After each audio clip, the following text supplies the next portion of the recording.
Go again. Ears off. No, I can't really hear anything. Still can't hear? Okay. No. It does look like I'm... no. Okay, well that's something. Let me have a go. Hello. Yes, yeah, I can hear. Okay. Can we try a different Yeah, maybe. one? That's me there. Let's try 3. Turn it right up. Nah, just static. Hang on. Try my other headphones. They've just got less of a cable, so this might get a little awkward for me. You don't want to be tethered. Ladies and gentlemen.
At the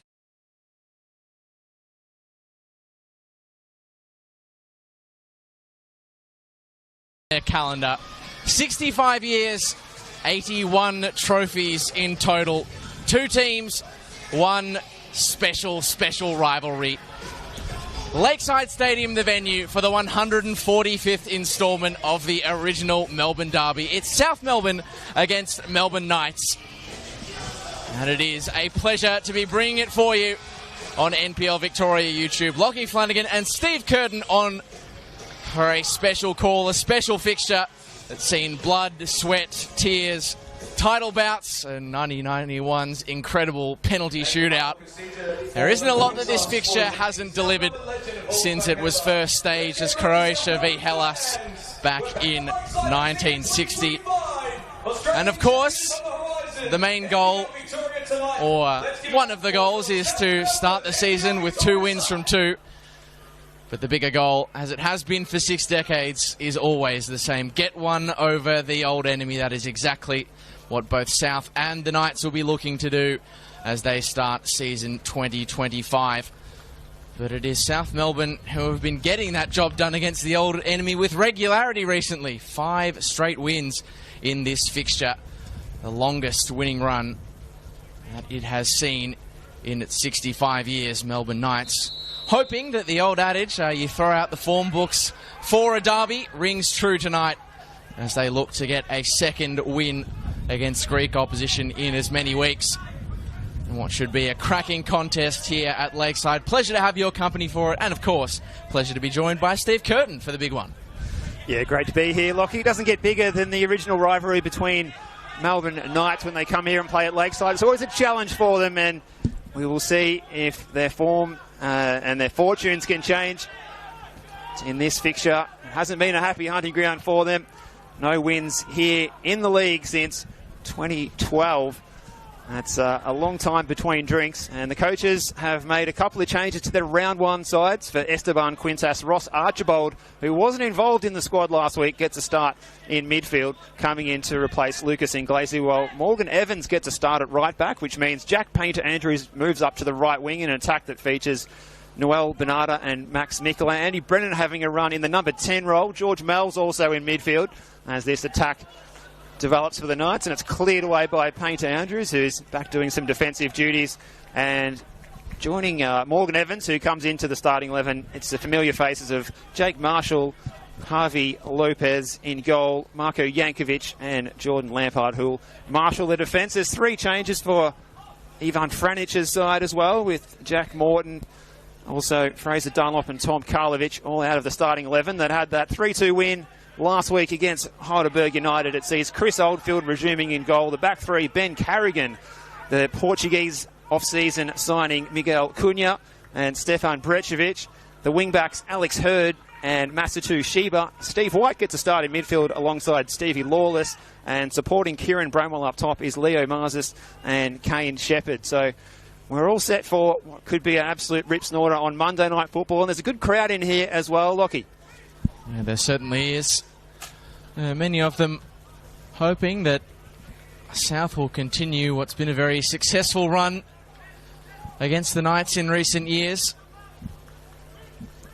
5 on the trot. Well, if they do make it 6 in a row, it will be unwanted history for Melbourne Knights. Most consecutive defeats to their arch rival ever. It is already the equal longest stretch since the mid-1990s in the NSL. They didn't have the best record against Heidelberg going into their round 1 fixture, and they put paid to that with relative ease. As here's Chiba lifting the ball into the box, and it is catching practice for one of 2, and it's not often, Steve, you get to say this. 3-time NPL Victoria goalkeepers of the year out there tonight in Harvey Lopez. We are blessed between the posts this evening. We certainly are. Plenty of experience between the 2 goalkeepers in tonight's fixture. Both of them 34 years of age.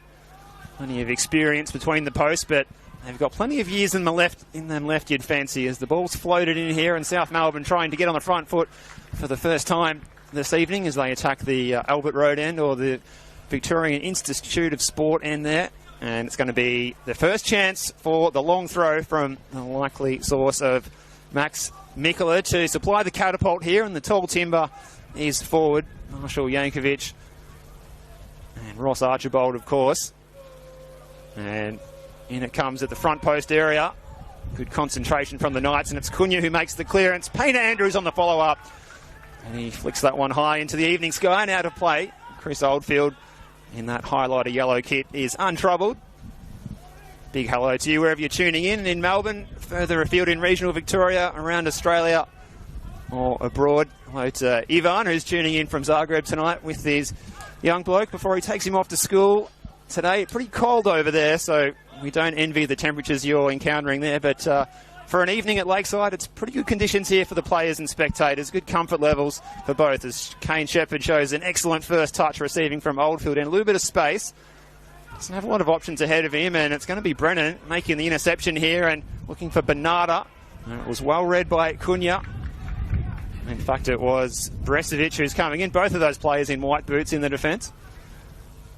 All over the top here, looking for Bramwell. He was the star man last week with a brace to open the season.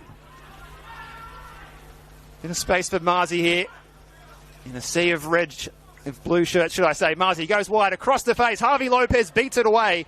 And it's all hands to the pump for South Melbourne as Archibald scrambles it out for a throw. It's promising signs for the Knights here.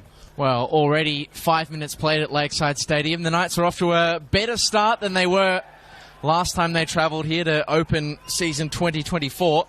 Harrison Sawyer already had the reigning premiers 1-0 up at this point, and it was from one of those long throw situations that we saw Ivan Franic's men see off minutes ago. There is still plenty of danger to deal with in this south side, and one of those danger men is Andy Brennan, who flicks it tantalisingly across the box. Noel Bernarda, or whether he's not best pleased about the service or about the fact that he couldn't reach said service, is your guess as good as mine, but Alex Hurd, safety first in Melbourne Knights game number 2, turns it out for a south set piece. This is a phase from which Melbourne Knights, I'm sure their fans won't like me reminding them, have been so vulnerable against South in recent meetings. South have scored 11 goals in those 5 straight wins. 6 have been from set-piece situations. As Mells clips that to the edge of the area, and it's repelled by Marzis. Another successful set-piece situation survived. We're about the second phase, though. A big up and under. Carrigan clears.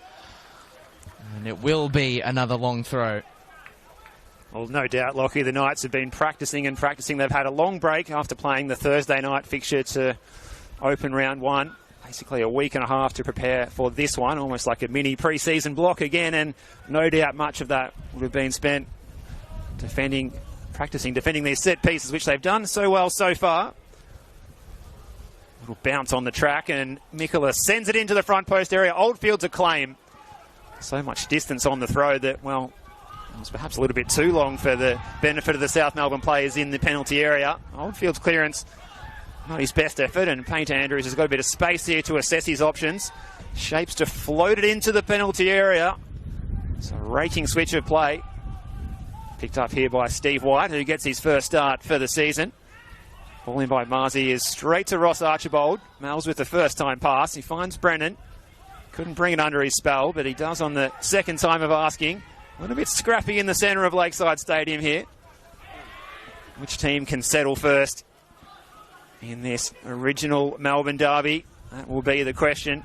This is Sheba getting forward. He's getting the start at right wing back with no Fraser Dunlop in the team, who performed well on his Melbourne Knights debut last week after coming across from Port Melbourne in the off-season.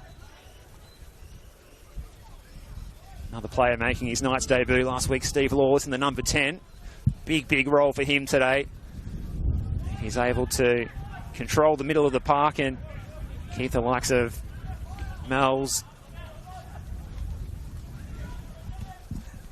from causing too much trouble. Such a creative force. Ross Archibald as well getting the chance in central midfield today. Lucas Inglese put in a really good performance, an eye-catching performance in round 1. He's unlucky to be dropped to the bench this evening, I must say.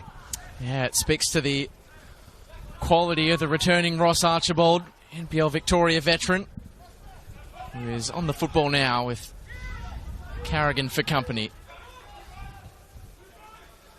It was a commanding, if slightly laboured, 1-0 victory against a Port Melbourne side who had to defend with 10 men for a better part of 70 minutes. Painter Andrews lost it under pressure. Hurd. It's a bit of a hospital back pass for Carrigan, who is forced to send that one into the evening air at Albert Park. Archibald drops it for Bernarda. Didn't score against Melbourne Knights in his debut season for South. How he would love to correct that this evening.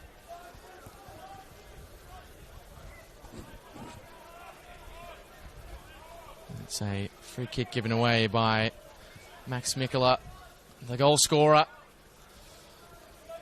at JL Murphy reserve last week. And from a short corner, Steve. Something we haven't seen too often in the Esteban Quintas era from South. Was that a sign last week that they're turning a new leaf?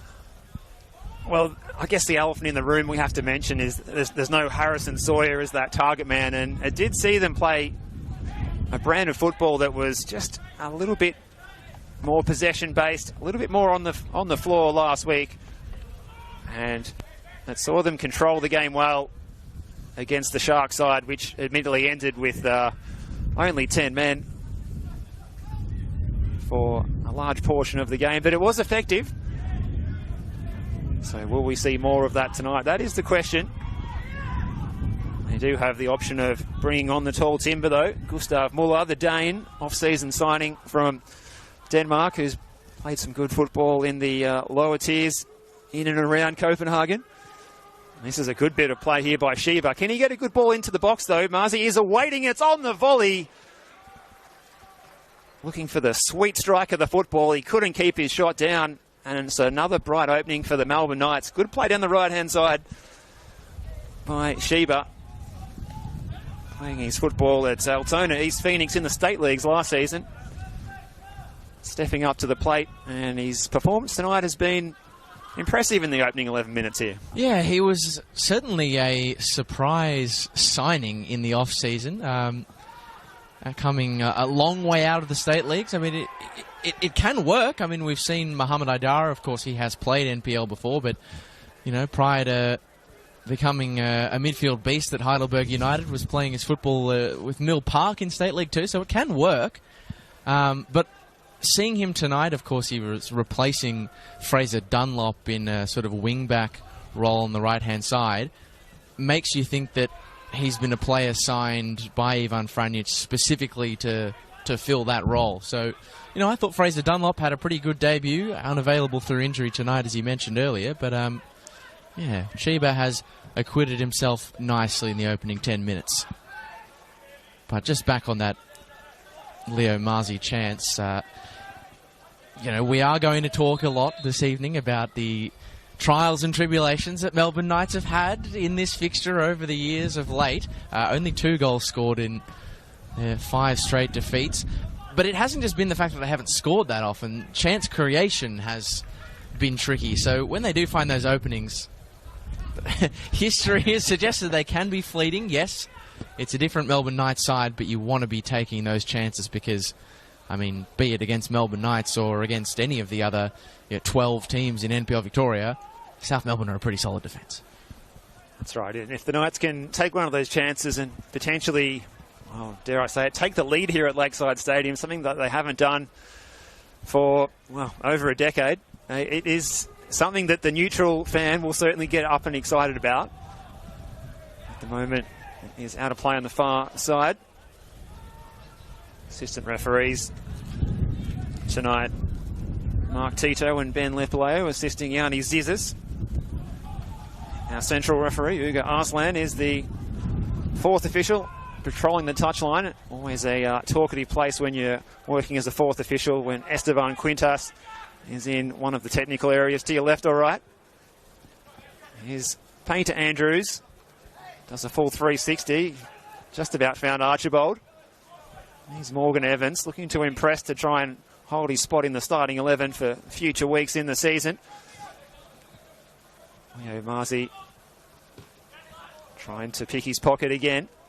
Carrigan went down. No free kick is the decision, and it's no nonsense from Cunha, who's just about given us the chance to take a screamer up here in the grandstand, Lockie, a la Louis Oseski last week. Miguel Cunha, tonight the Portuguese defender, plays in his first original Melbourne derby.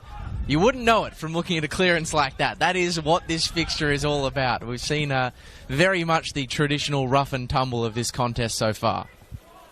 As that's a shot in hope rather than anything from Noel Bernarda, who's had a frustrating start to this game because he's had a lot of very physical attention from the likes of Miguel Cunha and Ben Carrigan as well.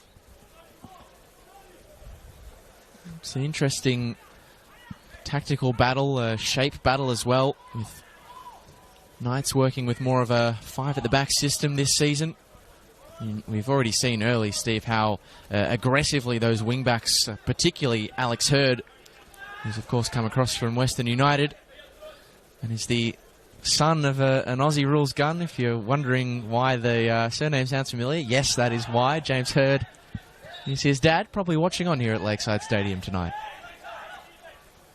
Probably would have watched a few games back, and it was Lakeside Oval back in the day as well. Just hoping that one day Alex can recreate that famous goal at Dockland Stadium where he went up and hugged the fan behind the goal after kicking the match winner against the West Coast Eagles, let's hope his first goal is not at Lakeside, because he'll have to run a fair bit longer than you would at your average NPL ground. Might be sanctioned for over-celebrating. Here come the Knights through Steve White. Great to see him starting this evening in place of Jack Morton. Suffered an injury in pre-season, so still coming up to full fitness. The first Melbourne Knights start for Stefan Bresevic. Plenty of tall timber in that Knights defence. You were mentioning Cunha as well, but Bresevic as well. Both of those boys, very big units, and well, it might serve them well in a aerial bombardment, which we often do see at Lakeside from South Melbourne. But at the moment, it's the Knights in the attack. Bramwell finds Shepherd, and he tries to pass it in. It's well blocked. Getting back there was Mells. That may well have been heading into the corner past Harvey Lopez. Another impressive moment for the Knights to put with the rest that they've had so far. They must have generated more chances tonight at Lakeside Stadium than they have in their last 3 trips to the venue, Lockie. I don't think that would be unfair to say, and I'm not surprised to see that Kane Shepherd is one of the people who is making that happen. He loves a goal against South Melbourne, does the former Heidelberg United star. Hurd missed that one. Painter Andrews got it. Archibald swings it into the middle, and Mikula on the follow-up. Well, it was safety first from Stefan Bresevic. You fancy Oldfield had it covered as the effort from Mikula had a lot of the venom taken out of it by the turf, but you can't exactly begrudge Stefan Bresevic for going safe in his first taste of an original Melbourne derby. Well, I think it'll impress Ivan Franic that his players are willing to just throw themselves at the ball and just try and close off every angle they can. So we will see the corner come in now. Delivered by Mells. It's floated up towards the penalty spot. It ricochets. And eventually it's hooked away by Marzi. Only as far as Mikula, who's going to float it back in as the sun just pops out from behind the cloud and streaks across the playing surface in the venue here at Lakeside Stadium. It's going to be out for a throw this time. That Albert Road end as the ball boy goes to fetch this one, and Max Mikula just taking his time to come and deliver his set routine.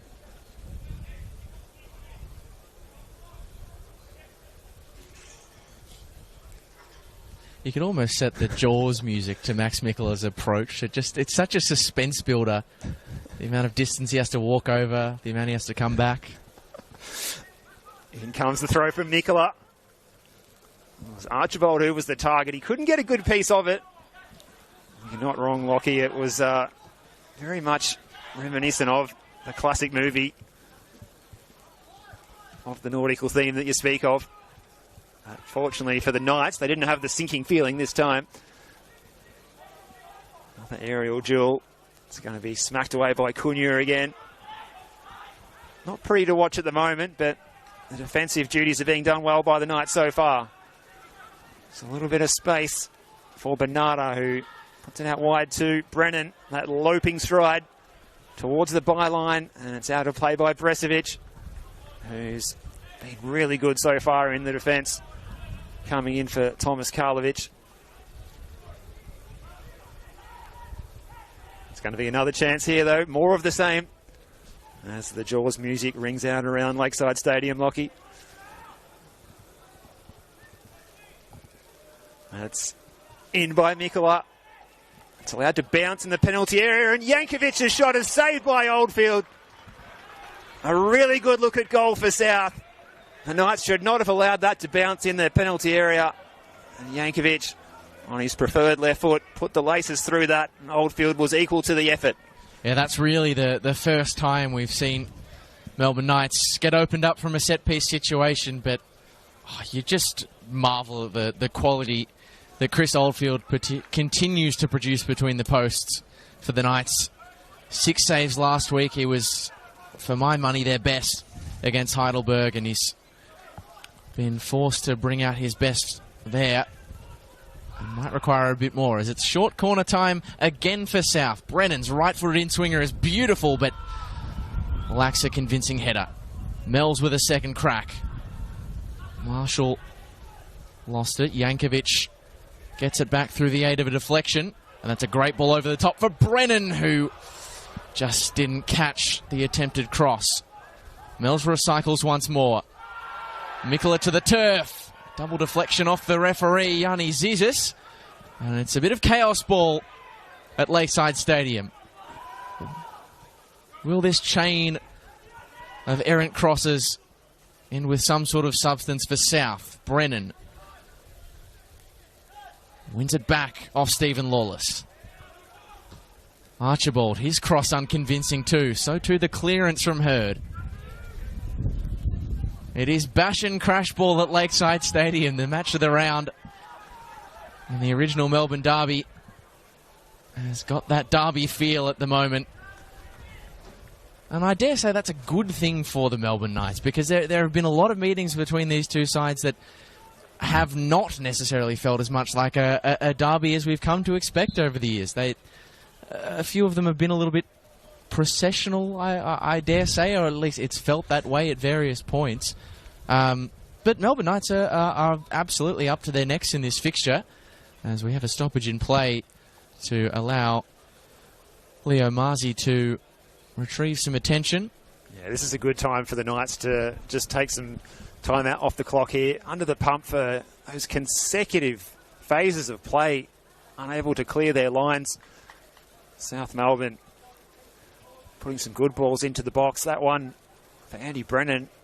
It's a good opportunity to try and test out Chris Oldfield for the second time in as many minutes after he'd already made a great save from Marko Jankovic.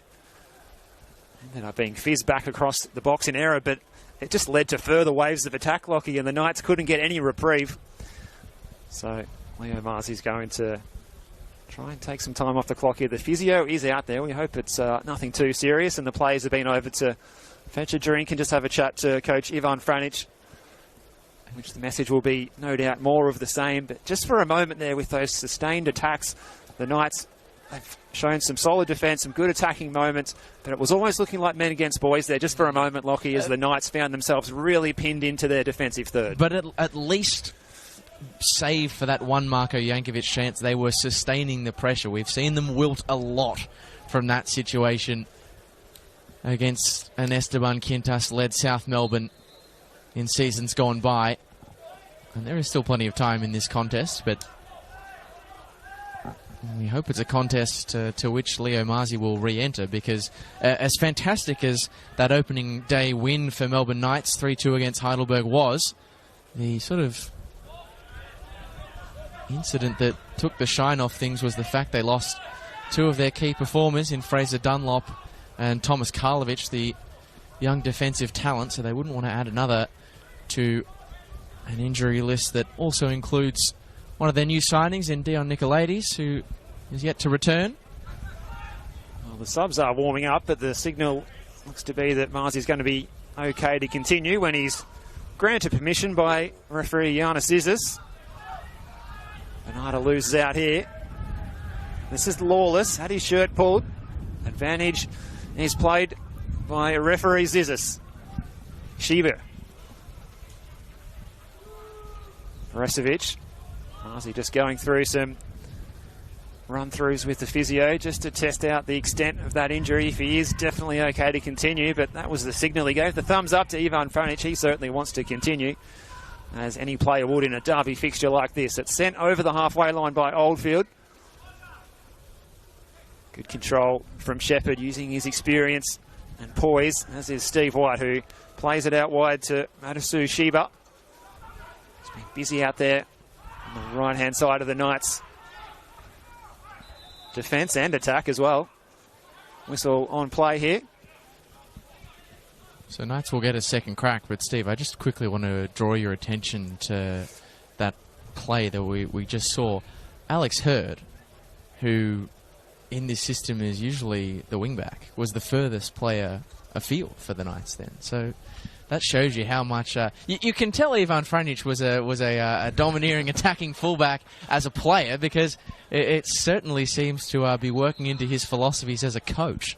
Well, it's going to be interesting to watch as well, because you look at the positioning there of Jack Painter-Andrews when South are without the ball. He's playing as a right winger, but Hurd's pushing up and pinning him back, and then it could mean that if Shiva is able to pin Mikola back too, that South Melbourne are sitting with 6 at the back at any given time, which is a lot and probably too many for what Esteban Quintas would be hoping to do. So the tactical battle is red hot between Ivan Franic and Esteban Quintas, and it's going to be interesting to see how this develops, but definitely more advanced positions for Alex Hurd, I think, will be good as far as the Knights go.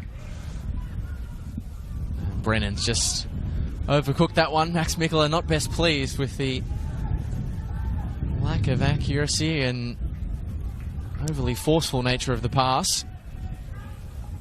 Interesting to see Andy Brennan get back-to-back starts to start season 2025 under Esteban Quintas. He was the Argentines' substitute of choice last season,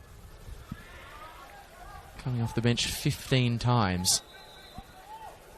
And chipped in very handily last season with 6 assists. He was a really valuable player both in the league and in the cup, where he scored a handful of goals as well.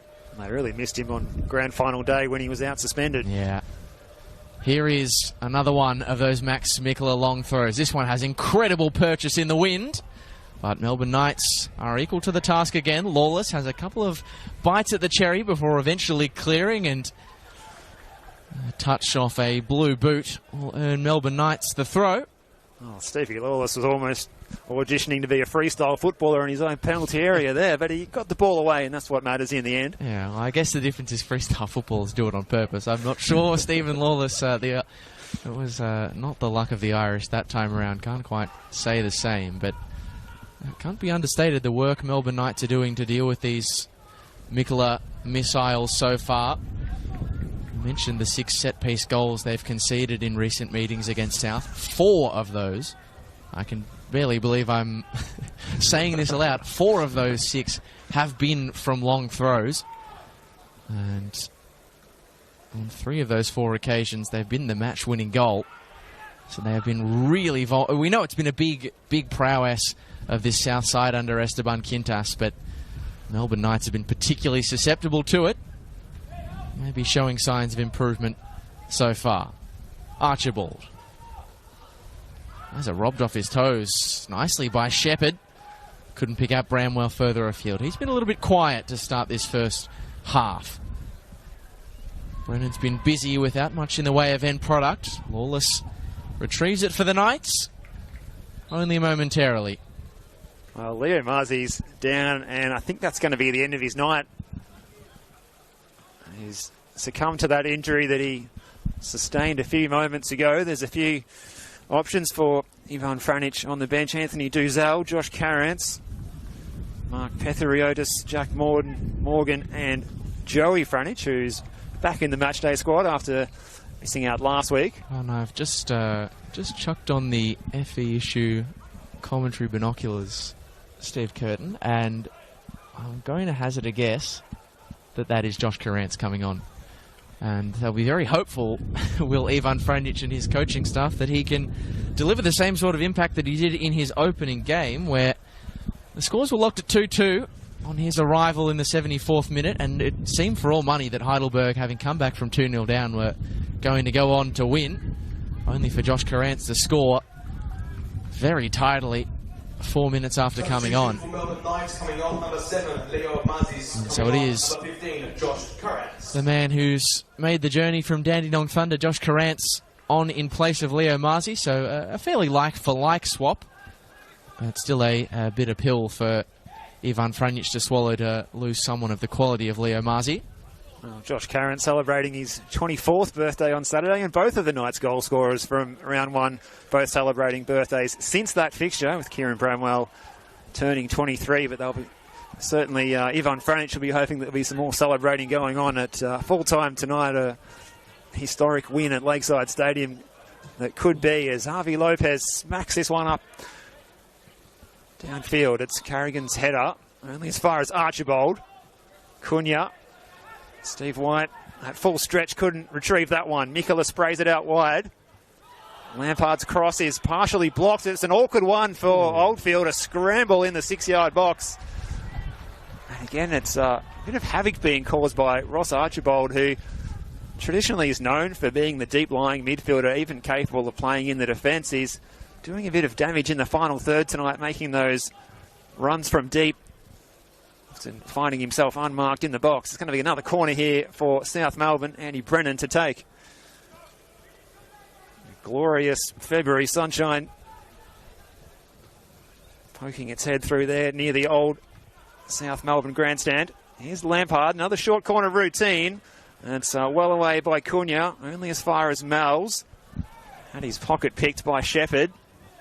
Oh, a bit scrappy in the centre of Lakeside Stadium again here. Over half an hour gone. No one troubling the score as yet. Steve Curtin and Lockie Flanagan with you. NPL Victoria match of the round. Monday night football.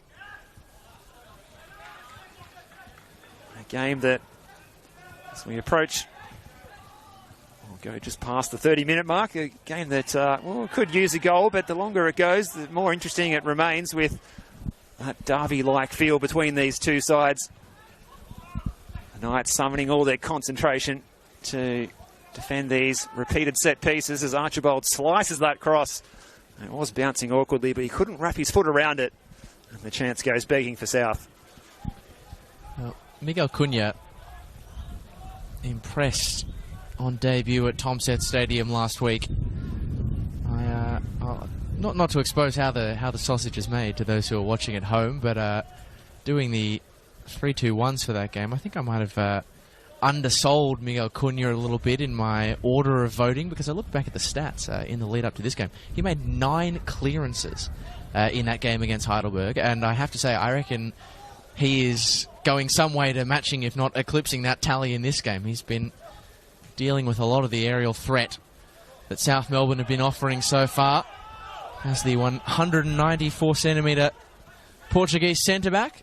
He's definitely a big unit. We saw him in the tunnel beforehand, and certainly was looking, I don't think he saw was looking up to him. Yeah. Here comes South Melbourne through Bernardo. A good release ball for Brennan. Mikola is the man in the middle, but there in the nick of time was the other 22, not the one Andy Brennan wanted. Masato Chiba coming across from wing back to deal with the danger. Good covering from Chiba there, getting across from the far side of the pitch. And if he wasn't there, it's going to be 1-0 to South. So, well, like a baseball pitcher, maybe Mikola's thrown his arm out, so it's going to be Painter Andrews with the long throw now. Can the Knights repel this one? It's going to be smacked home by Mells. What a way to announce yourself to your new club and score a goal like that, of that quality. The right boot of George Mells in the original derby, and South Melbourne have burst down the damn wall, and they take the lead in this one through George Mells. Knights couldn't clear it, and George Mells does the damage. 1-0 to South. Well, those who know George Mells knows what a special goal that will have been for him. A South Melbourne boy growing up. His grandparents, his parents, lifelong supporters of the football club.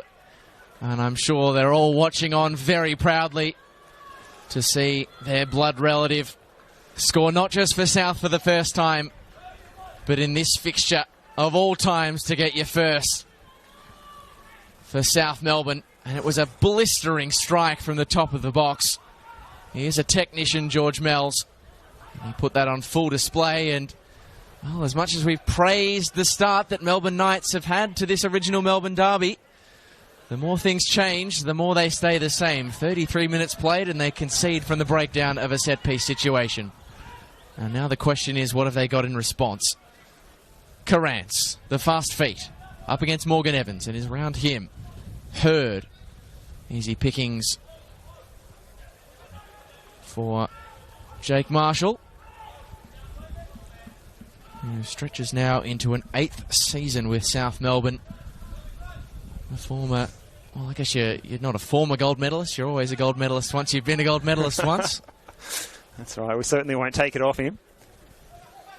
Mikola sets a task for Bernardo, and it's a task to which he is equal. He's got Cunha for company, does the Argentine. Could South double their money swiftly? Well, the answer is maybe, because they'll get a corner from this situation. And Ivan Franjic will be kicking himself, I think, as to how Knights have conceded that opening goal, because, look, take nothing away from the strike from Mells, but the clearance in the lead-up that fell into the lap of the former Port Melbourne and Avondale midfielder, it should have been far more emphatic than it was. And now it will be Mells, the goal scorer, who becomes corner taker, potential provider. It's a bit of a trick play. Lampard looks across from deep, and I reckon that's Maybe caught Carrance in the face, but mercifully up onto his feet swiftly to continue. And he, of course, was a replacement for an injured player in Leo Marzi, so you wouldn't want to be returning to the substitutes bench so quickly. Well, it was one hell of a thud. You heard that through our effects mics, and I think he's feeling that one, Josh Carrance, the first half substitute at the moment. He's got a little bit of time to run it off as he's going to be the solitary player outside the penalty area for the Knights as Mikola floats this one in. And the crowd willing it into the goal. And it's going to be Mel's again. Bernarda, it's 2! Noel Bernarda doubles the lead. And it's almost like a replay of the previous goal. Scramble in the penalty area. Knights unable to clear it. Falls to Bernarda, and the Argentine opens his account for the season. South racing away to a 2-0 lead before halftime. Rinse, repeat. That's the South Melbourne strategy in the original Melbourne derby. So long as the Knights allow them to do it, the reigning premiers will keep on doing it. And it was nearly Mel's with deja vu. Number 24, and you have to give a lot of credit to Max Mikola. The amount of purchase, loft and distance that he got on that long throw made life really tricky for Oldfield, who could only get one fist to the football. And in the chaos, Bernarda was composed, and you can basically just throw to one side now all of the positivity of Melbourne Knights opening, as they have been punished by all the very facets that were oh so familiar to them in each of the previous meetings. We know that, you know, they've got the quality to come back in this game, but all of a sudden it's got the feeling of a fixture into which they are currently holding on for dear life, as Mikola tries again, high up and under. Jankovic missed it. The final touch was off a Melbourne Knights head. It is set-piece city for South. Well, I tell you what, Lockie, when the reverse fixture of this happens, or the return fixture, I say, it's North Sunshine, you fancy the Knights will be just trying to drag out the touchlines right out to the advertising hoardings to limit this effect, because this has been a hell of a 10 minutes in particular since the dam wall burst, and Mel's prepares to take the set-piece opportunity here. He slices it into the back post area. Rising high at the back post was Marshall, but he couldn't direct it back across the goal, which was no doubt the plan of the set-piece. And the problem, I guess, you know, the explanation is that the pressure was going to pay eventually, and, you know, being critical of the Knights here, maybe not giving enough credit to South Melbourne for the effectiveness and the efficacy of their set-piece play. Melbourne Knights are not the only team who are susceptible to it. But if you are Melbourne Knights, Steve, what do you do? Because it's not like South are going to stop this at any point. I mean, you can throw more caution into the wind, but then you're caught in controversy or danger from open play. It's Ivan Franjic. It would be an interesting team talk to be a part of if you were a fly deciding to land on the wall, because look, I'm no football coach, but I don't actually know what you do in this situation. What do you say? You know, they could try asking nicely, but I don't know if that's going to do the trick. I think the only way to deal with this is to, you know, fight fire with fire, and that is to attack and open the scoring and put the scoreboard pressure back on South. And then it's a slightly different kettle of fish when they are delivering these balls in, that they're doing it in, you know, in more of a despairing way where they're chasing a lead. The pressure's back on them. When it's 0-0 and they're sending in long bomb after long bomb, torpedo, missile, you name it, you can see the confidence growing as they do that. They're happy to sit at that 0-0 because they know that they've done this before, and they know they're going to do it again. I guess the good thing is they only need one to be back in the contest. They've got the attacking quality out there. Kieran Bramwell, 2 goals last week. Well, there could be more trouble here, though, but Oldfield is swiftly off his line to thwart the advances of the second goal scorer of the evening in Noel Bernarda. Now, Lockie, you had a good look at the Knights first-hand last week. We might have to just wait as this is about to develop into an attacking play for South again through Mikla on the far side. Fighting for it was Shiva. Going to ground. Mikla earns the free against the despairing Stefan Brestovic. But you must have been impressed by the Knights' attacking play last week, that you can see some green shoots that they can certainly, as the yellow card comes out for Brestovic, that they can compete against sides like South Melbourne in 2025. Yeah, I mean, I think compete against sides like South Melbourne, you know, top 4, top 6, I think is still, time will tell. But, yeah, there's no doubt on the basis of last week. I mean, Heidelberg no slouches defensively either, and they did make them look very ordinary at points. That they've got an increased level of attacking quality, particularly the kind of link-up that we're going to see, hopefully more often than not, between Kane Shepherd and Kieran Bramwell. Well, the problem is that we haven't seen too much of those two linking up so far as yet. We haven't seen a lot of much attacking link up from about the 20th minute mark.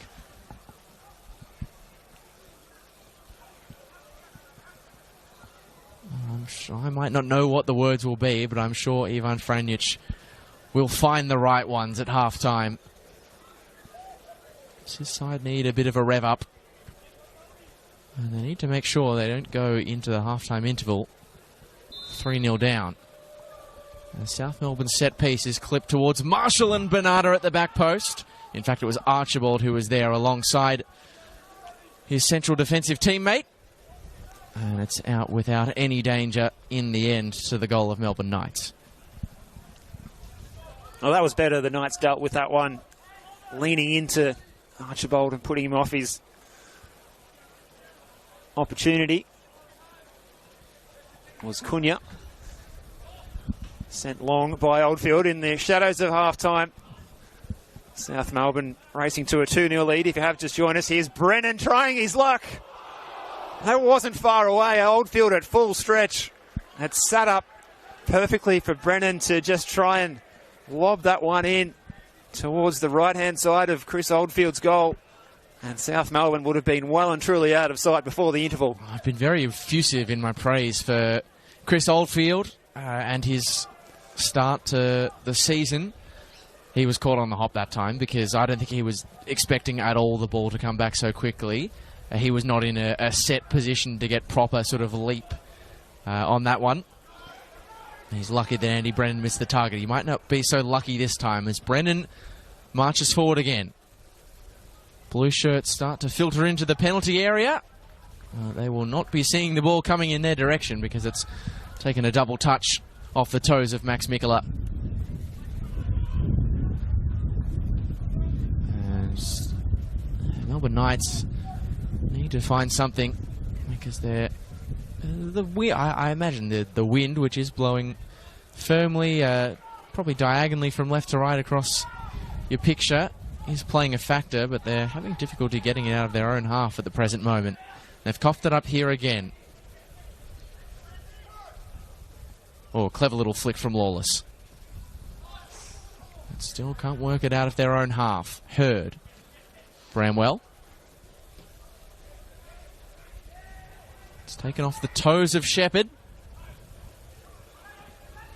And it's a turnover that goes unpunished. Chiba sets a task for Josh Carrans, but Javi Lopez quick off his line. It's not the most convincing of clearances. Effective technique, we'll say. Yeah, well, he's a little shorter than your average goalkeeper, Javi Lopez. I think he is forced, not that he was in that situation, but into being unorthodox but effective sometimes. But very effective he is. Get the body behind the ball, they say. He did that on that particular instance. It's out of play in front of those Melbourne Knights substitutes. And we have hit the 45 here. We are at the discretion of Ioannis Isis, our match referee, as the floodlights really start to take effect. Well, Are they? Oh.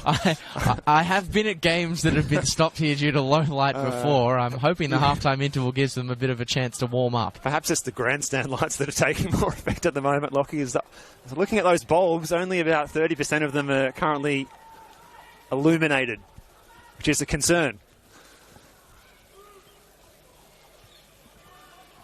Shielded out of play.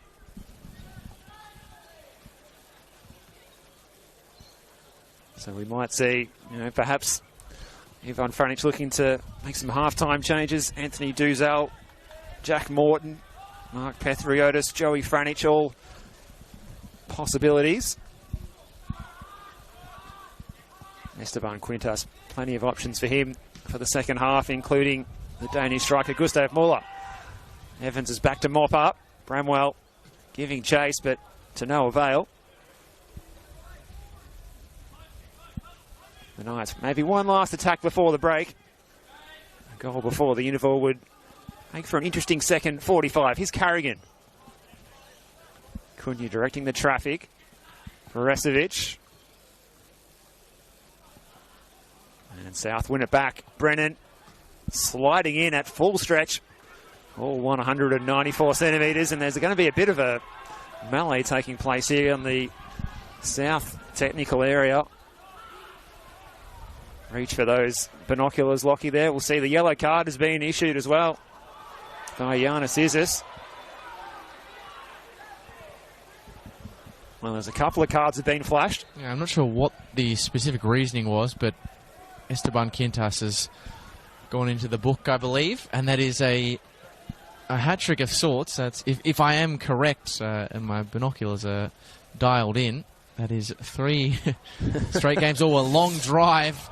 Hopeful one, if nothing else, from South, but 3 from 3 for Esteban if we count the Community Shield match. Well, it goes to 3 weeks ago. It goes towards the official head-to-head records of these clubs, so I reckon the yellow card does count. I'm gonna in the Community Shield. Chiba, that's a great turn. And again, it comes to nothing for Melbourne Knights. Looking at the replay, Kieran Bramwell was the player who found himself toe-to-toe with Esteban Quintas in the South technical area. He was shown the yellow card, his first of the season. It did get a little bit unnecessarily pushy and shovey, perhaps, but dare I say it, that is the kind of fight that Melbourne Knights need to show in this game. I mean, it is a massive fixture for their supporters, and they need a response, and they need to make sure that Andy Brennan isn't allowed forward passage. Well, he was onside there. His touch let him down as he swiveled, completed the pirouette. Maybe lost his balance a little bit in the process. Here's Lawless receiving from Steve White. Deep into first half stoppage time. Lawless. He's got Hurd ahead of him. They're going to run out of time here as the clock beats the Knights. And at the moment, it's South Melbourne holding all the aces in the original Melbourne derby. George Mells with a sumptuous volley after the Knights are unable to clear the ball from their own penalty area on 33 minutes. And in almost something of a carbon copy, a little bit closer to goal, Noel Bernarda on 37. That's what separates us at halftime. The Knights had their chances.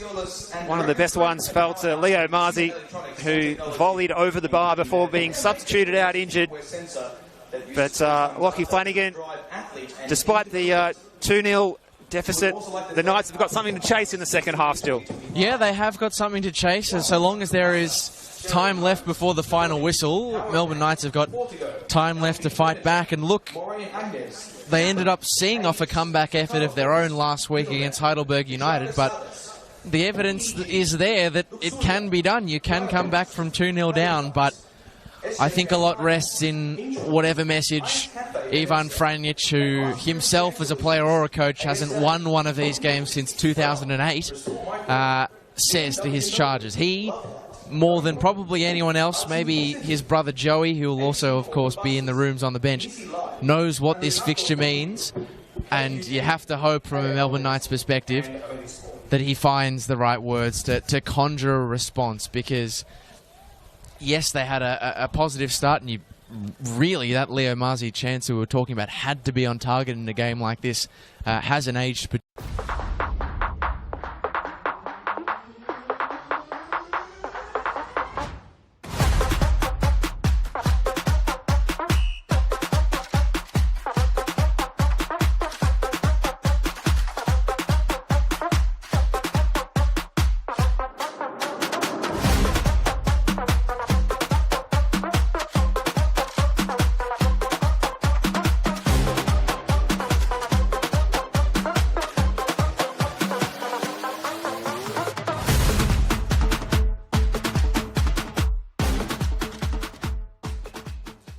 In round 2 of the competition, Monday Night Football live on the NPL Victoria live stream from Lakeside Stadium. We'll be back after this short break for the second 45. We're at halftime. It is South Melbourne 2, Melbourne Knights 0.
Well, hello and welcome back for the second 45. It is NPL Victoria Match of the Round time. Monday Night Football, South Melbourne leading the Melbourne Knights in the original Melbourne derby by 2-0. Goals from Mel's and Bernarda in the 33rd and 37th minutes respectively. Both after the Knights were unable to clear the ball from their own penalty area. The Knights will have the breeze behind their back as it comes off Albert Park Lake in this second 45. And they're going to have a couple of pairs of fresh legs coming into the starting 11 into this team for the second 45. They've already made one sub in the first half with Josh Currents coming on to replace the injured Leo Marzi. And it does look like it's going to be an introduction for Luke Duzel, as well as is it possibly Joey Franich to come on as well. We'll confirm those subs for you in a moment. Steve Curtin and Lockie Flanagan here, NPL Victoria Match of the Round. Welcome back to the broadcast position for the second 45. To you, Lockie Flanagan. Thank you, and just a quick catch-up on those subs. Anthony Giselle is one half of the 50. I think the second half. And interesting to see, okay, they are going to come now. The other, I believe, is a club debutante. In the form of Mark Pethariotis, who comes across from Melbourne Victory. It's a bit of a bittersweet one, though, because I'm not sure if you overheard that on the effects mic, but Mark Pethariotis from Melbourne Victory is replacing Josh Currents.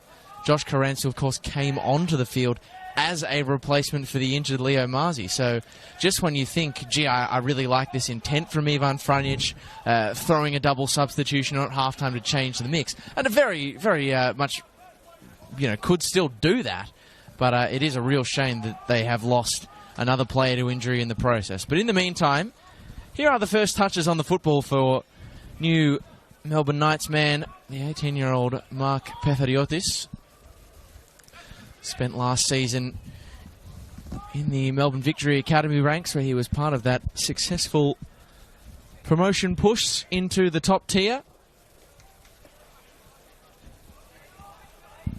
Of course, Victory going down at the start of the round, 1-0 to Heidelberg United at Olympic Village. There's Melbourne Knights and South Melbourne, who are closing us out in round 2. The Knights hoping to get off to a fast start. Well, he knows where the goals are, young Mark Pethariotis. Scored 7 for the Melbourne Victory under-23 side in the VPL 1 promotion campaign last season. I think it was a bit of a surprise, actually, that they lost him. And that 7-goal figure, Steve, made it even more impressive by the fact that he wasn't always consistently starting in that VPL 1 campaign. There was a fair bit of rotation, of course, as well. Sometimes when the A-League level scholarship players come in, you've got to play second fiddle as well. So, yeah, really exciting to see what Mark Pethariotis can do in his first season of top-flight football. As it is the Knights taking charge of the ball to commence the second stanza. Giselle. Great laydown for Stephen Lawless, the Irishman.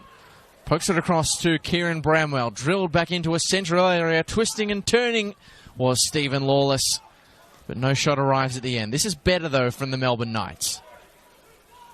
Cunha heads all the way home to Chris Oldfield, who had a fair bit of work to do in the first 45. A couple of good saves and a couple of other situations where there wasn't an awful lot that he could do. Bernarda.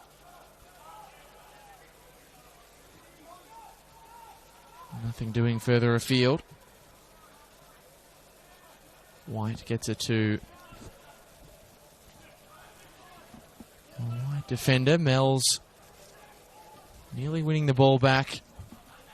It's a little bit scrappy here. And Bramwell's able to get it away. And, this audacious effort that was. Well, He's 18 years old in his Melbourne Knights debut. One thing we already know about Mark Patriottis, not short on confidence, Steve.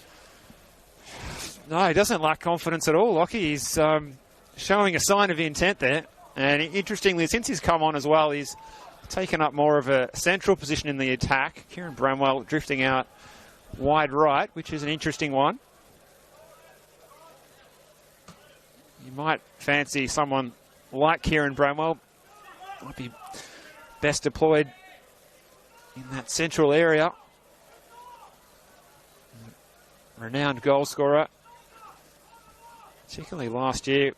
He had his critics at times, but he really hit back with a successful campaign at Summers Street last year. Did Kieran Bramwell, scoring 13 goals in the league. Getting off to the perfect start with a double last week. He does find himself drifting out wide right, and it's going to be the first set piece opportunity here for South Melbourne in the second 45 as Max Mikola clutches the ball under his arm. This little routine, bouncing it on the deck like a top-seeded tennis player over at Melbourne Park as he prepares to deliver this one in. Can the Knights deal with this? Oldfield got a hand on it. Oh, it's an awkward one, and he managed to claim it at the second time of asking. Well, it wasn't completely convincing from the experienced custodian, but it got the job done. And the Knights can breathe a sigh of relief. Cheever. Bramwell combining well. Here's White. And the Knights switch the play here. Good position for Lawless. Picked up a good pocket of space, but he couldn't find Patriottis. And now South look to come the other way through Brennan, who wins the throw over on the far side. Some fans still just finding their way back to the seats after the halftime break. The Knights showing some intent in the opening few minutes. Giselle. Asking a little bit much of Kane Shepherd, who was running into the channel. The pass, too much heat on it.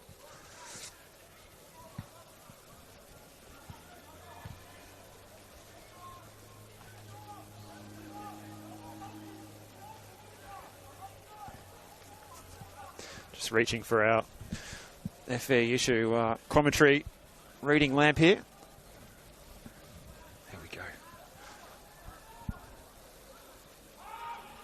A little dark on the outer side of Lakeside Stadium. This is Yankovic striding forward in the captain's armband.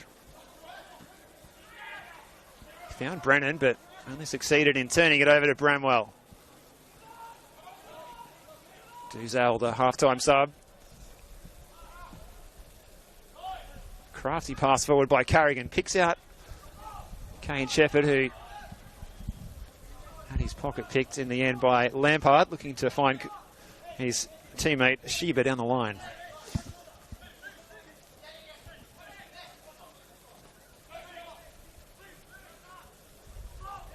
Sheba running out of options, running into trouble. Forward by Yankovic. First time by Bernardo. It's all a bit scrappy again here. Which side can take control in the next 5 minutes or so and imprint themselves on the game? Oh, Patriottis. It was an electric run forward through that South Melbourne defence, but he was flagged for timing his run a fraction too soon, but nonetheless good signs for the Knights there, Lockie Flanagan. Yeah, I mean, certainly feels like the substitutes have added something for sure. I mean, the zip of Mark Peth, that's a hot and heavy back pass from Max Mikola, has had the desired effect.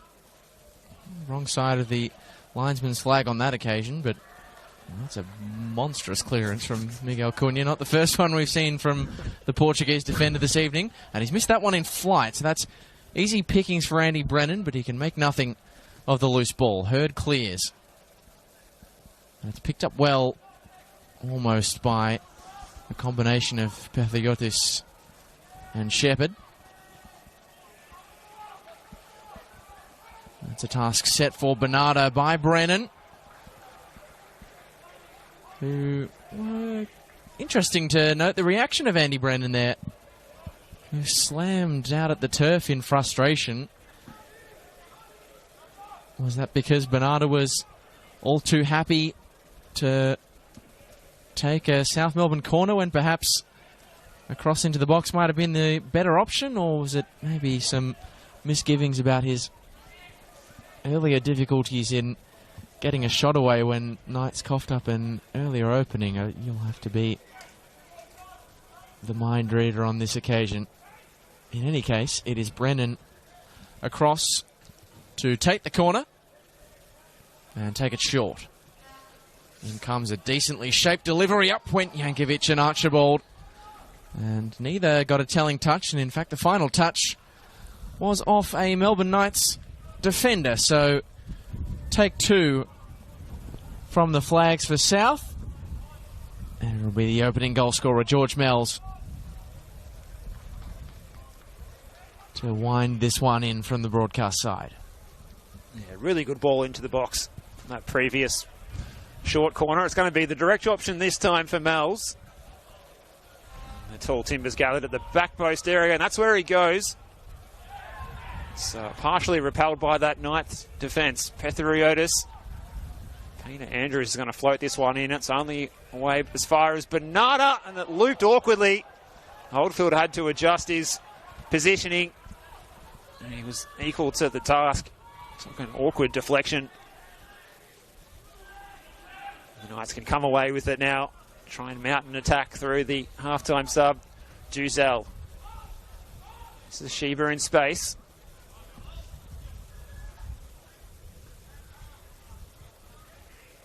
Duzel also had to bide his time on the pine in round one as well. Gets the full 45 minutes to show his wares.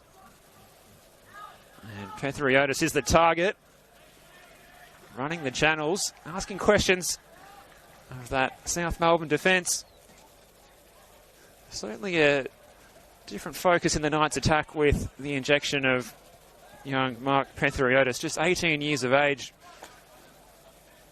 He's been impressive so far, serving it right up to the experienced duo of Jankovic and Marshall. But for the timing of his runs on a couple of occasions, he might have had something to show for his troubles in the first 10 or 11 minutes that he's been out there since the halftime break. Clever by Bernardo, who executed the pass as he was going to ground. Bernardo again, and Archibald, and Brennan's going to be just onside here. Sheba giving chase. That ball's just going to find its way over the byline for a Knights goal kick. Esteban Quintas yet to need to go to his bench so far. He's got plenty of options to choose from, including Spiteri, Zach Spiteri, Lucas Inglese, Gustav Muller, Rob Harding, Luca D'Urso, Jack Pope, Jonathan Pithoulis, the sub-keeper, was a teammate of Sheba last season at Altona East Phoenix. So a couple of players who stepped up to the top tier from the state leagues, one featuring in the matchday squad for either side of the equation in tonight's original Melbourne derby. Here's Duzel. Does the full 360, and he's got Hurd out wide, and he decides to use him. Alex Hurd looking for options. South with plenty of players back behind the ball. They're happy to sit on this 2-goal cushion. Sheba receiving from Wyatt.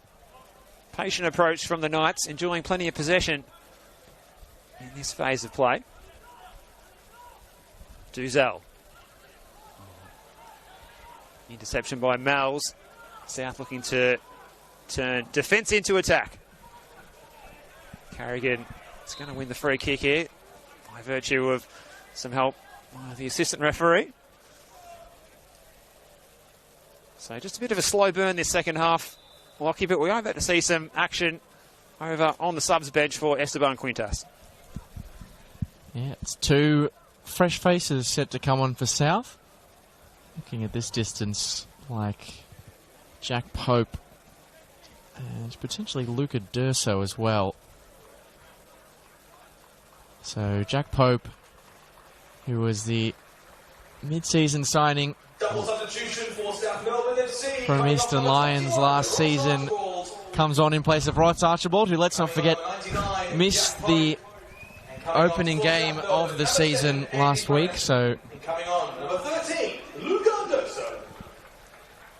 maybe just still returning to full fitness is Ross Archibald. Meanwhile, Luca D'Urso is off the bench for the second time in as many games for South Melbourne.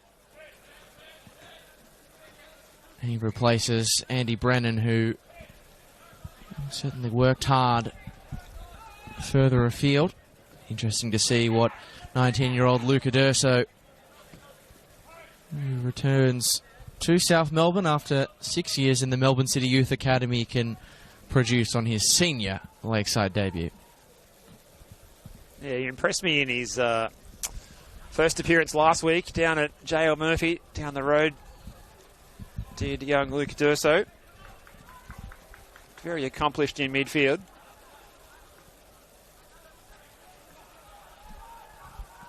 He's got another young player with an eye for goal as well.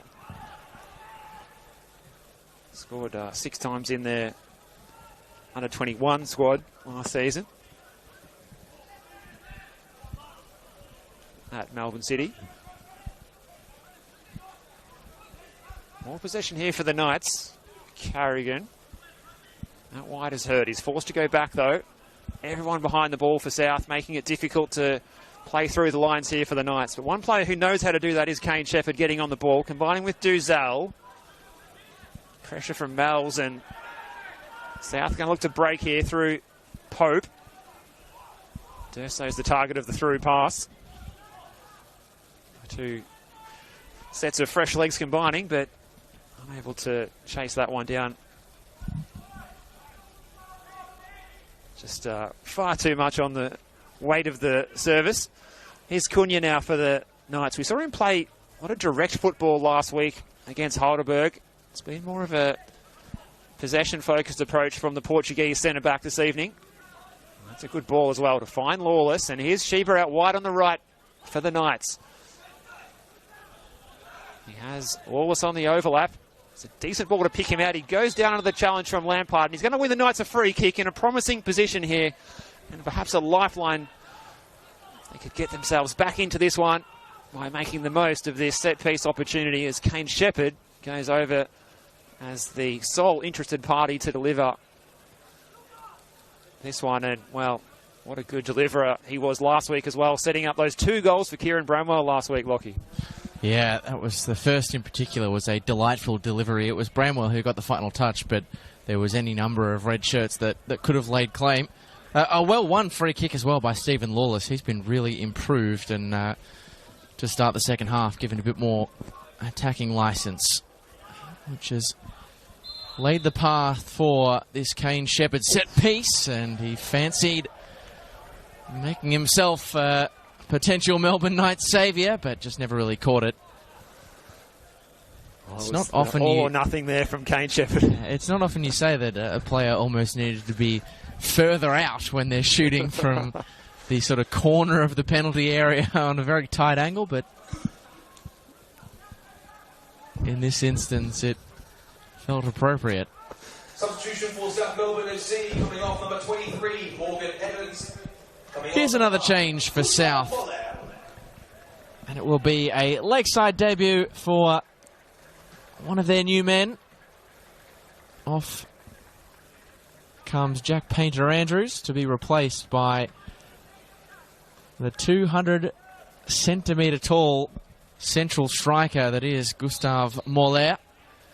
Of course, made his debut at JL Murphy Reserve last week. The new signing, who arrived with some curiosity, having come across from the 6th tier in Denmark, where he was playing with Skovshaved, the leading scorer for that club. Of course, a famous name in Danish football as well. His father, Peter, 20-time capped Denmark international, and he could make an instant impact here as that is driven in nicely by Bernarda. And there was no one home to tuck it away for a third that would seal the 3 points in the original Melbourne derby. And maybe the reason it didn't is because it got a little touch off the tip of a Melbourne Knights boot. So it will be a South Melbourne corner. Yeah, we saw Lockie, that first aerial duel there between the two big men, Cunha and Muller. And Cunha, the shorter man, we've been banging on about him being a big unit all night. He was straight in there to make sure he put his head on that ball ahead of Muller. As the corner comes in, Muller's the target. It's repelled by that Knights defence. Away by Lawless, who wins the throw. He's been busy. Has Stevie Lawless trying to ignite the Knights through the middle of the park. It's Sheba with the throw. Mikola nips in to steal the ball, and he just really snatched at that opportunity, and there was no one in the box. And the Knights can launch a counter-attack here, perhaps, through Anthony Duzal and his Steve White. Alex Hurd is wide left. Brought it down well with the first touch, but he's forced to backtrack. Duzal under pressure in the centre circle. Bernarda wins the ball back, but illegally so. As referee Giannis Isis awards the Knights a free kick in the middle of Lakeside Stadium. We've gone nearly 65 minutes here, and it's still a 2-goal deficit that the Melbourne Knights are trying to peg back. Here's Sheba looking for options in the middle. Petheriotis and Bramwell in there, and Shepherd as well. It's Sheba's ball into the back post area and kept out by Harvey Lopez. Did that cross the line? Whistle. It's a goal. The Knights do pull back. The goal that they needed in this second half. South Melbourne don't like it. It must have only crossed the line by centimetres, but it looked like it had crossed the line from up here, Lockie, and it's 2-1 now in the original derby. Goal for Melbourne Knights. Score is South Melbourne 2, Melbourne Knights 1. Well, look, I was critical of them in the first half when I needed to be, Steve. I'll be full of praise for them this time around. They have had a much better second half, Melbourne Knights. And they've got reward to show for their increased levels of performance in this second 45. And it was brilliant work down the right-hand side from Sheba, beating his man one-on-one and putting a delightful ball into the box. And they were the beneficiaries of a very tight goal line call last week after a poor attempted save from Ryan Govan, the Heidelberg keeper, and they are the beneficiaries of another tight call this time around. And now the interesting test for both sides is where do we go from here? Because yes, they're back within touching distance, but they have been in this position before. Now they've got to see if they can go where they haven't been able to in recent meetings with South and find an equaliser, but they won't be doing it with passes like that. Bernarda inside for Pope. Oh, a great save. Still alive for Muller. Dream Lakeside debut for the Dane. And just as the window of opportunity reopens for the Melbourne Knights, Gustav Muller, in his first home game for South, slams it shut on the rebound. Well, good finish by the Dane. He wanted that goal to win over his new fans here at Lakeside Stadium, and he does just that. He hasn't been on the pitch for too long, showing his instinct to be in the right place at the right time. And that 2-goal cushion for South Melbourne. Well, it didn't. It wasn't reduced for long, down to 1, and it's back to 2 again. 3-1 to South. Just when it looked like things were getting interesting for the Knights, Muller was on the spot to open his account for his new Australian club in South Melbourne.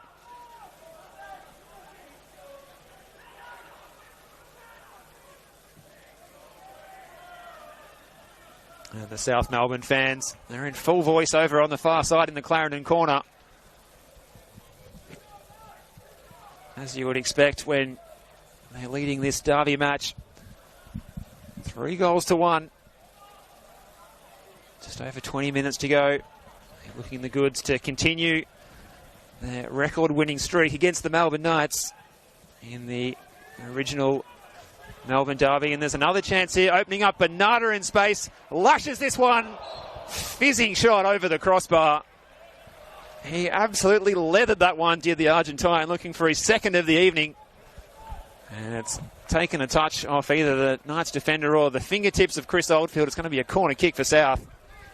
So action at both ends of the ground in quick succession in the last 5 minutes or so. Oh, Ivan Franjic must be so frustrated, having worked so hard to get a route back into the contest. It's a rebound goal at Lakeside, a familiar tale. And now South are odds on to add the punishment as Mells floats it, and it lacked a little bit of purchase. So in the end, it was a comfortable claim for Chris Oldfield, who he'll be equally as frustrated because the save to deny Pope, who launched a powerful on-target effort towards goal in the lead-up to Moller turning it home, was seriously impressive. If they score again swiftly, well, it's going to make for a very interesting set of circumstances here at Lakeside Stadium. And it'll end as a 5-goal thriller, maybe more. Chiba drives towards the byline again. Pefferiotis manages to angle the ball in for a cross. And it's up, but not totally away by South. White. Great first-time ball to the top of the box. And Dazelle lashes it, but not accurately on goal.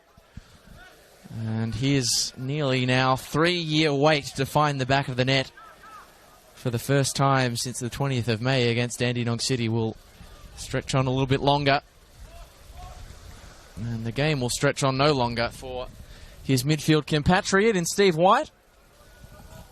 You mentioned that pre-season injury that he sustained.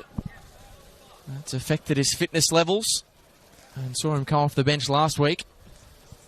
He's replaced by the man who started in his stead on the opening day of the season, Jack Morton. Bernarda. Played through nicely by Mikola. Bernarda's cross, a good one. And it's left tantalisingly in the penalty area, but again, Melbourne Knights able to repel.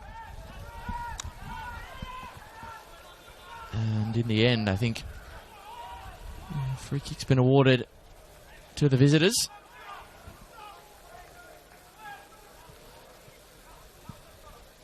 Still plenty of football to be played here at Lakeside Stadium. 19 minutes plus stoppage.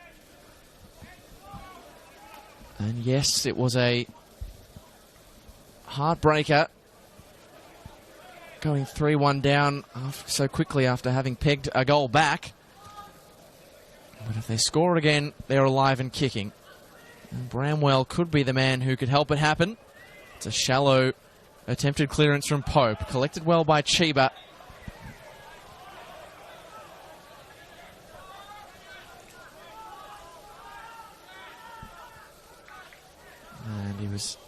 And he's an energetic player, Jack Pope. And a bit too feisty in his efforts to get the ball back off Masato Chiba. So a free kick taken quickly for Melbourne Knights. And Pefferiotis has that taken off his toes, but won it back. Chiba. Lawless. Dazelle. Certainly throwing more numbers forward, Croatia. The problem they've got is how they're responding in kind with more numbers back.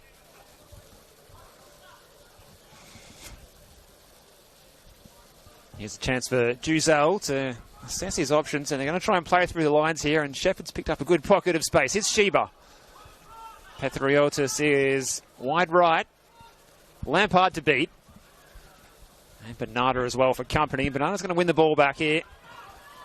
Good hassling by the attacker, getting back and leading from the front with his defensive actions as well. It's been another stellar night for Noel Bernardo. He's been involved in everything. on the score sheet for the first time in season 2025.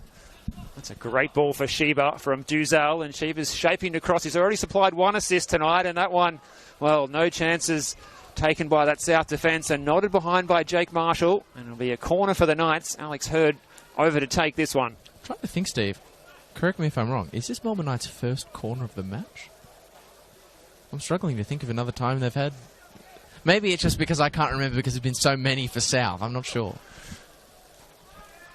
If they've had any, this is probably only their second, as it swung in by Hurd, and Bramwell got a good piece of it. Glancing header at the near post. Slightly off target. Yeah, not a bad effort from Kieran Bramwell. And he's an interesting one in that, you know, yes, a central striker, you expect those players, number 9s, to have some sort of headed prowess, but he's only 179 centimetres, which is not the tallest for a target man. So you'd think that might mean he'd have a bit of, maybe a bit of a deficiency in the air, but no, he's really solid in the air. The way he attacks the ball, his leaps. He's got quite a few important and powerful headed goals for Melbourne Knights over his time at the club. Good header technique for sure. That one just lacking in its accuracy. And so too, that long ball from Marko Jankovic.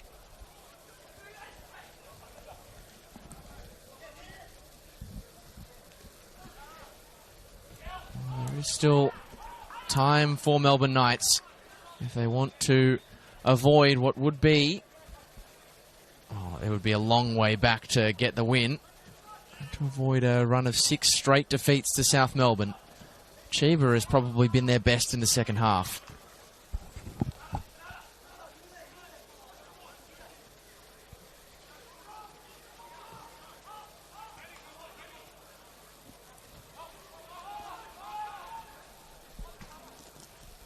No side has ever won 6 original Melbourne derbies in a row. And it's a piece of unwanted history, or very much wanted history, depending on what side of the equation you fall on.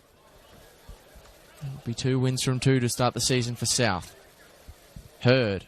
First time pass to Lawless. Shepherd was making the run in his advance. Great scrapping from Lawless to win the ball back on a number of occasions, but couldn't poke it through the gap for Kieran Bramwell. Duzel. They've certainly got signs of life, Knights. But if there is an escape to come, the game on goal needs to come sooner rather than later. Morton.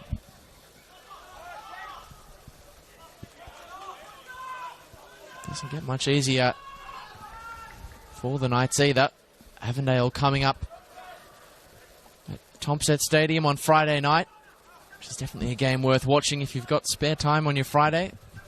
A 3-3 draw last time they met at that venue.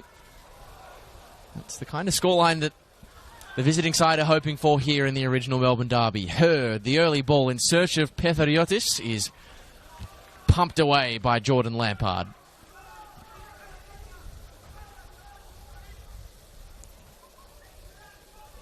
So a chance for the Knights to sustain their attack here. Hurd with the throw. All the way back to Carrigan. Everyone in a blue shirt back behind the ball. Here's Sheba.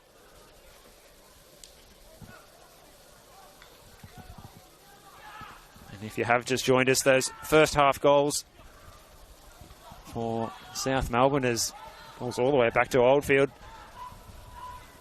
It was George Mells on 33 minutes, Noel Bernarda on 37. A goal for the Knights in his new colours, Mark Petheriotis, on 66 minutes, but only 60 seconds later, it was a first goal for the Dane in the colours of South Melbourne. Gustav Muller on 67 to restore the 2-goal cushion. And that sees us at 3-1 in favour of South Melbourne in the NPL Victoria game of the round tonight. Monday Night Football. Steve Curtin and Lockie Flanagan with you on the NPL Victoria live stream. We hope you're enjoying the action wherever you're tuning in this evening.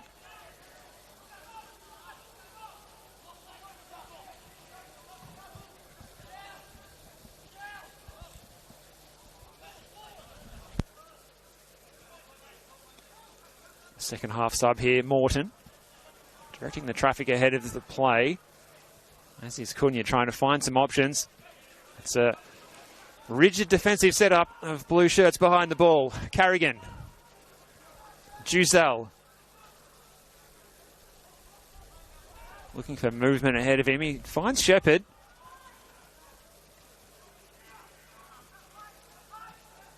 Pethriotis, the Knights goal scorer, is dispossessed, and there's a bit of space here for Noel Bernardo to gallop into. Sheba giving chase. Bernardo in a bit of space. He's got options at the back post area. Pope is one of them, and he goes towards, in fact, it was Muller who got his head to the ball but couldn't direct it goal bound. Duzel.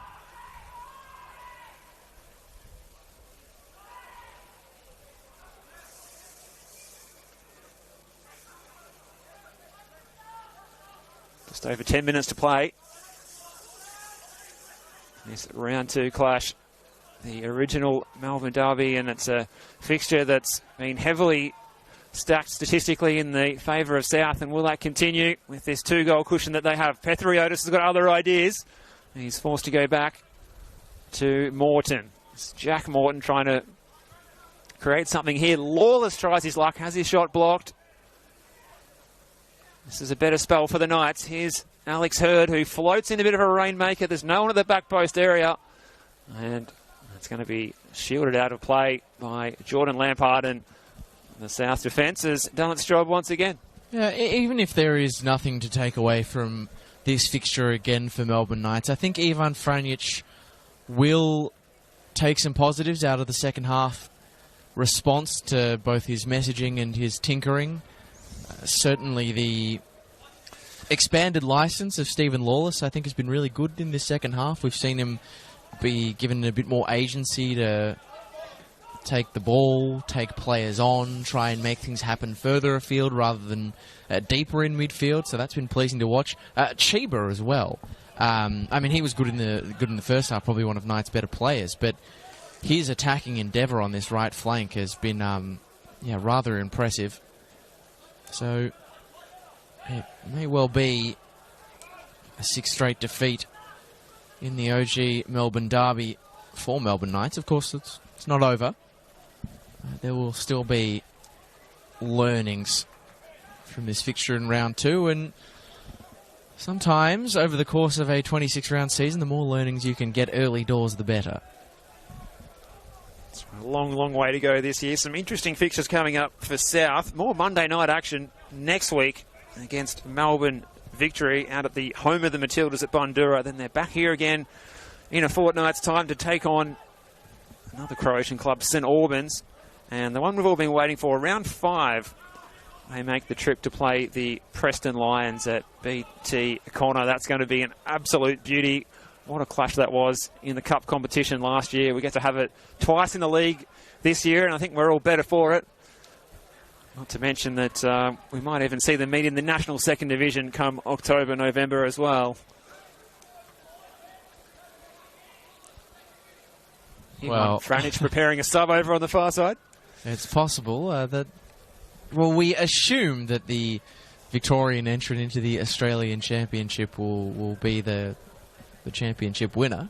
So Melbourne Knights would have to do or the premiership winner perhaps. So Melbourne Knights they've got their work ahead of them, certainly. But it would be great, and of course we know that the current format that was announced last week for the Australian Championship might not be the final form of said championship, and Melbourne Knights have already submitted an expression of interest or a planning to for future seasons. Joey Franjic is onto the field for what remains of this game.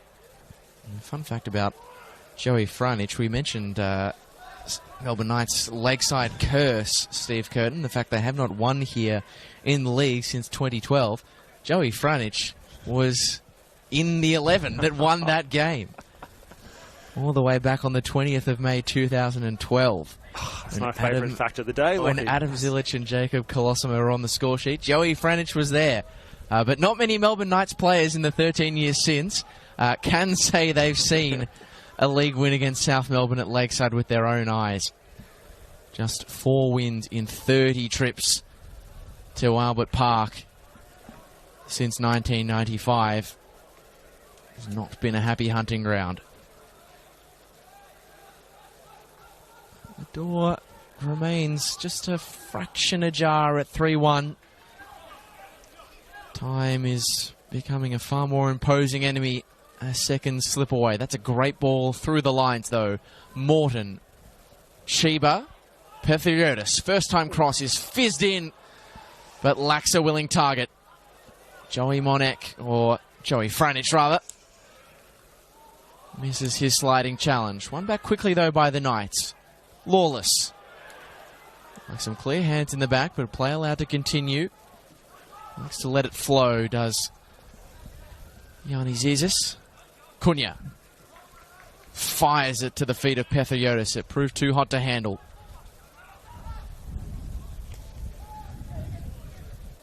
Lampard back to Jankovic. To Muller. Mikula trying to set Durso on his way, and the fast feet of the youngster have worked out. Two youngsters going head-to-head here, and it is a goal kick in the end, so good covering work by Alex Hurd. Himself, back in the day, was a South Melbourne junior. Also spent time at the Port Melbourne Sharks. Played a handful of games in the VFL as well. Multi-sport athlete. Taking after his father, well, for a little bit, and decided that NPL is the better way to spend your time. We can't exactly disagree with his judgment, Steve, given we turn up at the NPL every week. I'm sure many would argue it's much easier to commentate than to play. I wouldn't be disagreeing with them, that's for sure. Spot on, Lockie, there, as we see Robert Harding come on to get his first minutes of season 2025. Which is great to see, because if memory serves me correctly, he was one of those players who went down with injury on grand final day, that disappointing defeat to the Oakley Cannons. That's right, both Harding and Archibald both suffering blood noses and subbed out in the first half. Not a happy way to end grand final day, that's for sure, but plenty to like about what Rob Harding was able to deliver after arriving at Lakeside Stadium in the mid-season transfer window during season 2024. Here's Pethiotis, Chiba, and now Joey Franich. Just pinned back into a corner here of the Knights. They're going to try and switch the play to the far side of the ground. Duzel is been a really good asset in midfield since coming on at half-time. A little bit of space opening up here for the Knights. Pethiotis again, receiving from Bramwell. Bramwell continues his run. Pethiotis into the penalty area. Lining up for Duzel, who strikes, punched away by Harvey Lopez. Not taking any chances and giving that the double fister. Duzel hit that one right out of the screws, but it was straight down the middle of the goal. Beaten away by Harvey Lopez, who hasn't had too many saves to make this evening. I have to say, there are some players who, they just don't score often. They're defenders, and it makes sense. Then there are those players who they've only scored a handful of goals in their career, and you just can't understand why. And for me, Anthony Duzel is one of those players. He's only scored 3 goals in what is now 162 games of NPL Victoria football. But the way he hits it, the connection he makes, the technical ability that he's got, I've seen him come so close to scoring some very incredible long-range goals, but just they either seem to be saved or smack the crossbar. But he has, I think, been another pleasing addition off the bench, the way he's made himself available at that top of the box area for the Knights. We're still probing for a goal that would just ask the question, but it's starting to seem as though it'll be slightly more consolatory if it does arrive, but still alive. Bramwell shielded off the advances of Pope, but not off the challenge of Jankovic. Muller. And Mel's, it was a bit hot and heavy for his liking. That was clever. The header from Franich, who officially, now that Ivan has moved to the permanent head coach role, becomes a rare instance of the brother-brother player-coach duo, which has been seen before here at Lakeside Stadium, actually. For, of course, John Anastasiadis. As Kieran Bramwell tries to keep that one alive, the best he can do is concede a throw. And Brother Dean, of course, keeping goal. Yeah, here. they were a mainstay between the posts for a long time. Championship VPL champions as well as a brother-brother duo. 3 years here at Lakeside Stadium, or would have been Bob Jane back then. In the pre-running track era. The good old days of the fans being, well, about where lane 1 of the track is these days, Lockie. The players could hear everything that the spectators had to say. Morton winning the ball back. Here's Hurd. Can he deliver a tackling cross? There's no one in the box at the moment for the Knights. It's cut out by Carrigan all the way back to Cunha. The time is now for the Knights. They need to strike. They need to do so pretty imminently. We're into the final minute of regular time.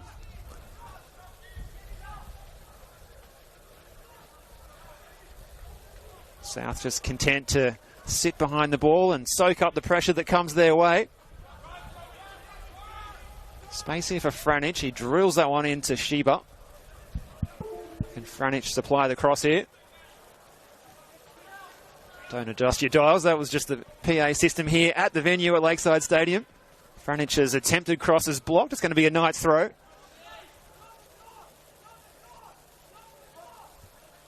As we do tick over the 90 minutes, and assistant referee over on the far side, Ugo Arslan, indicates that it's just going to be the 3 minutes added on there. So that will be music to the ears of South Melbourne, who don't have to do too much more to hang on to what will be their second win of the season, and they'll join Avondale on 6 points.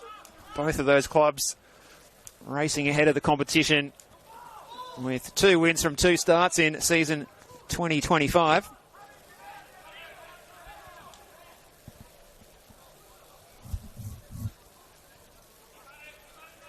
And as you mentioned, Lockie will be getting round 3 underway with a bunch of exciting fixtures on Friday night on the NPL Victoria live streams. And Avondale will be one of those sides as they will take on the Knights. We've also got Port Melbourne hosting the Oakley Cannons just down the road from here at JL Murphy. Amongst a bunch of other thrilling fixtures to sink your teeth into next weekend in the NPL Victoria competition on the live stream. If you can't get out to a local ground, we've got you covered.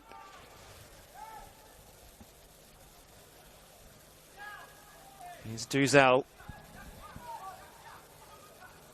Last roll of the dice time here for the Knights.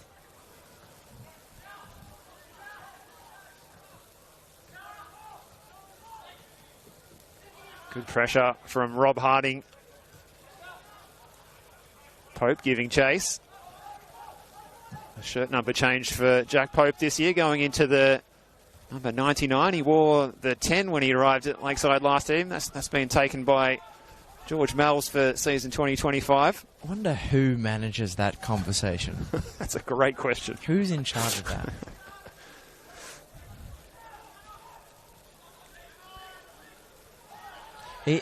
I wonder if George had maybe handed some vouchers to a local store or something in exchange for that. Some sort of I don't know if Mel's remuneration. is Mel's the negotiator? Is Kintas laying down the law? I'm not sure. We'll have to find out. Let's have to ask our sources behind the scenes. The body by Lampard, and there are options in the middle, one of whom was Robert Harding, who would have loved to mark his return to the South Melbourne side with a goal. But that one just flashed past the post. Yeah, what a good ball in by Lampard. Really good weight on the cross. Robert Harding very nearly did the rest to cap off what would be, well, a perfect night for South Melbourne in the original Melbourne derby tonight. Peter Andrews volleys this one out of play, and that's going to be full time, and South Melbourne get the job done on Monday Night Football in the NPL Victoria game of the round for round 2. Goals for Mells as well as Muller and Bernarda. And it was Mark Pethriotis with the goal for the Melbourne Knights. 3 points will stay here at Lakeside Stadium. And the South Melbourne side will move up to second, just behind Avondale on goal difference by the virtue of just one solitary goal, Lockie. Yeah, and how much they will have enjoyed the nature of that win, how much they will enjoy the fact that it is now 6 on the trot for South in the original Melbourne derby, the longest winning streak in this fixture's 65-year and 145-game-long history. Certainly, the Knights will take positives over the fact that the second half did finish on as even, 1 goal apiece, and they certainly were improved. There are a lot of nice little tweaks that we saw there. Lawless given more license. Chiba showing his attacking prowess. The introduction of a debut goal scorer in Mark Patriotis, really an impressive one to watch. But as has been the case for many a fixture against South Melbourne in the Esteban Quintas era, left to rue the same old mistakes that caught them out in the first half. Conceding from set pieces, conceding from the breakdown of a long throw. South Melbourne are fantastic at doing it, and they will do it to many teams, but they have done it to Melbourne Knights more than just about any other. If they want to finally get one over their arch rivals, that is what they need to be setting their sights on, Ivan Franch's men, come round 15, because not to tempt any Mick McCarthy jokes, but surely it can't go on like this. 6 successive losses. Well, you think the green pastures of North Sunshine and Tomset Stadium might be the place that, if they are to overcome this this hoodoo of defeats against South Melbourne, that would be the place where is most likely to come back. That was where they recorded their last win against South back in 2022. And, well, on the wider deck out there, perhaps they can have some more of the play going their own way. But it didn't go their way tonight. Leo Marzi subbed out injured in the first half. And then the sub for him, Josh Carrance, also subbed out. So they didn't really have luck on their side.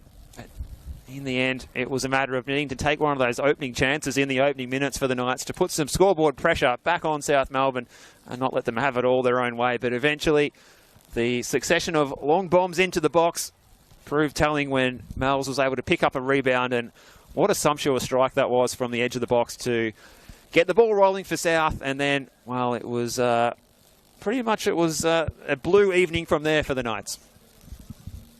Hard to argue with that assessment, and yes, it was a fantastic strike from George Mells, and a great moment for him. But yeah, the Knights have just got to work out how to deal with that problem, because South Melbourne continue to turn up to this fixture and say, how many times do we have to teach you this lesson, old man? Long throw, we score. That's how it goes. Well, Lockie Flanagan, it's been a pleasure working with yourself this evening. I've been Steve Curtin, James behind the camera for Sportscast Australia. Big thank you to you as well. And most of all, thank you to the viewer at home. We've enjoyed bringing this one to you and looking forward to bringing you more action in NPL Victoria, round 3 of the competition. But from Lakeside Stadium, I wish you a very good evening, and signing off here where it is South Melbourne 3, Melbourne Knights 1. Good evening.